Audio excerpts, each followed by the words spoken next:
Woo! My man Quentin Tarantino was back. Now, I was a little late in my introduction into Quentin Tarantino. I started watching his films when I was about 19. The first film I ever watched from him was Pulp Fiction. And one of my favorite quotes from Tarantino was that it doesn't matter the impact that a film has on the public when it's released, but the impact that it has on the public 20, 30, 40 years from now.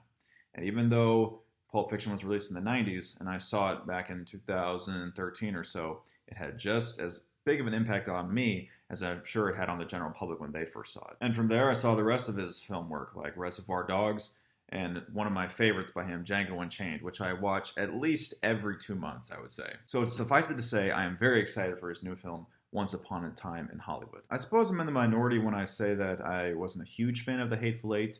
Not saying that it was a bad film, but I guess I just didn't believe like it really accomplished what it was set out to do. The 3-hour runtime was way too long.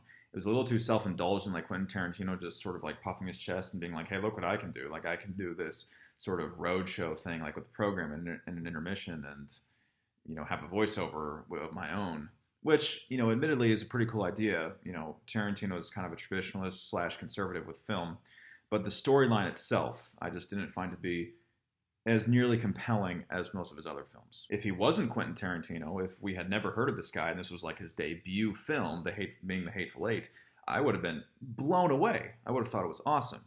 But seeing as how he had many films before that, and we had a certain standard by which we expect him to live up to, it was a little disappointing. But this trailer, Once Upon a Time in Hollywood, seems like a return to form. It's got the cool music, it's got the all-star cast. I mean, oh my goodness, it's got just the fact that they have DiCaprio and Brad Pitt side by side in the same film. I mean, that's enough star power to make the thing like implode on itself. And you got Margot Robbie, Dakota Fanning, which I didn't expect to see in a Tarantino film ever, but I mean, hey, if she can do it, she can do it.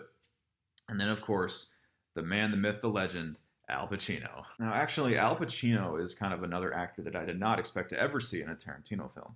Dakota Fanning is one thing, but to see someone who has a certain persona or a certain track record like Al Pacino in a film done by a director that's mostly known for being like really cool and a lot of fun, it's an interesting combination, but I have no doubt that it will work. I haven't really followed Al Pacino's career since Heat, an action film that he started in the 90s, and I've always only ever known him as Michael Corleone, you know, this cold, calculating mobster.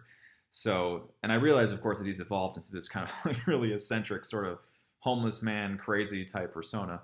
But to see him in a Tarantino film will be an interesting experiment.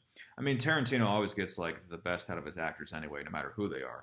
So I think it'll be pretty cool. I feel like I say this on almost every single trailer that I review, but I love the fact that the movie didn't really give away too much. It was just a general impression of the film. And given the rate that trailers are released these days, like it seems like there's 4 or 5 different official trailers, after I see this one, I don't really feel the compulsion to see another one. I want to go into this movie knowing as little as I possibly can because it is a Tarantino film, and every time he releases one, it feels like an event. You know, it feels like a monument in cinematic history. Or at least it is for me, being a huge fan of his. Now, like most of Tarantino films, or at least the films that he's recently made, this one, Once Upon a Time in Hollywood, seems to take a lot of storylines and kind of weave them in together until it comes to this one definitive plot line. Inglourious Basterds being the best example. You started off with a Jewish group of vigilante outlaws, and then you had a French girl and a German man kind of bothering her for love, and you had other threads, but they eventually just kind of morphed into one defining point, which is amazing screenwriting and one of the reasons why we love Quentin Tarantino. And I suspect we'll get a lot more of that in Once Upon a Time in Hollywood. You have a washed-up actor with his body double, or stuntman, I think so. And then you have the murder of Sharon Tate, which is a well-documented and historical event. And I feel like both those plot lines, and maybe multiple, who knows, are going to weave together into one cohesive line right towards the end of the film, which I'm really looking forward to. I have a feeling that this movie is going to be very meta, because it's a movie about movies.